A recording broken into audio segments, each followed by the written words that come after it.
To discuss the continuing US-China trade war and its effects on the markets, as well as the UK and European economies, we are joined by Bob Mason from FX Empire. Well, Bob, thank you very much for joining us. Let's jump straight in. How is the continuing US-China trade war affecting the respective economies, and who, in your opinion, is benefiting the most? Yeah, I think looking at the numbers, for me, the big question has been, was Trump's goal to divert trade away from China and bring manufacturing back to US, or bring it back to US soil? I think if he's trying to divert it away from China, we've seen China lose export growth, and it's gone to the likes of Mexico, who benefited, which is somewhat ironic considering Trump's views about Mexico. So on that front, I think China has suffered a little bit, but I think it's a two-way street. The US has suffered as well. You know, we've heard about the soybean exports. China's been a little bit more strategic, I think, in its approach, and I think they're attacking areas that are politically sensitive, that may hit Trump next year rather than this year. You know, when we look at the GDP numbers, to be fair, the US economy, if the forecasts are correct for this week, we're looking at a fall from 3.4% to 1.8%, and that's compared to China growth slowing from 1.5 to 1.4. So that's quite a big margin. Okay, admittedly, some of that is down to, you know, the extended government shutdown. So I think we really need to see what happens in the next couple of months. You know, looking at the PMI numbers for China, the manufacturing, we saw it go back into expansion. So, you know, that's at a time when economic growth has been slowing, demand's been slowing, trade tariffs should be biting, and yet manufacturing sector growth has returned. So is that down to, you know, US companies hoarding? It's hard to say. I think what we'll see in the next few months is, will they get a trade agreement in place, and how will that pan out in the numbers? I think if we're looking at the bottom for China, then, you know, possibly down the road, Trump may have lost that one. But I think near term, he's got the upper hand, which is why, you know, China's doing its best to find common ground. Jumping across the Atlantic and onto a topic that everyone is enjoying very much at the moment, Brexit. How has the Brexit delay affected the UK economy, and in particular the pound? I think very few people won't be surprised with the UK economy and its resilience. You know, we saw growth in the fourth quarter, year on year, come in at 2%, which is quite impressive. You know, unemployment rate has fallen to the lowest level since 1975.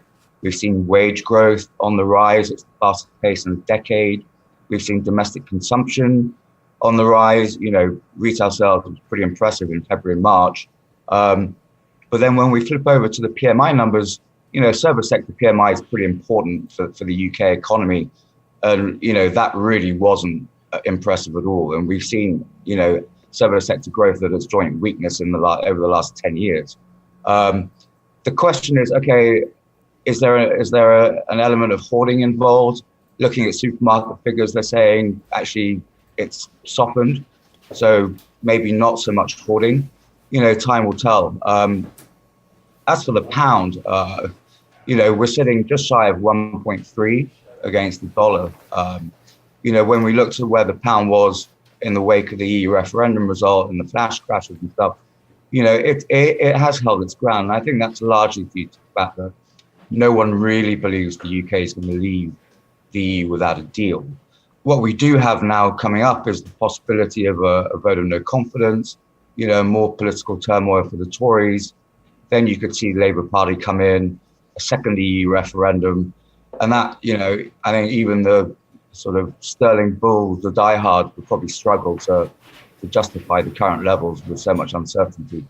So, you know, time will tell. But I think for now, it's been pretty resilient. I think we need to get through the next few months and see, right, by July, August, where are we? Has it been hoarding?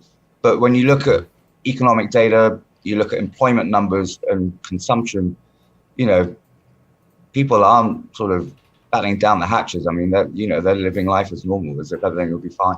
Well, staying with Europe to finish up with, the ECB slashed its growth forecast for 2019. What are your thoughts for the bloc's economy as a whole going forward in 2019? Yeah, I've been quite bearish about the Eurozone for a while. Draghi's been particularly dovish for a while. We've seen, particularly data out of Germany, Italy, and even France. When you see the German manufacturing sector in contraction for, multiple months, that's got to raise some, sort of alarm bells.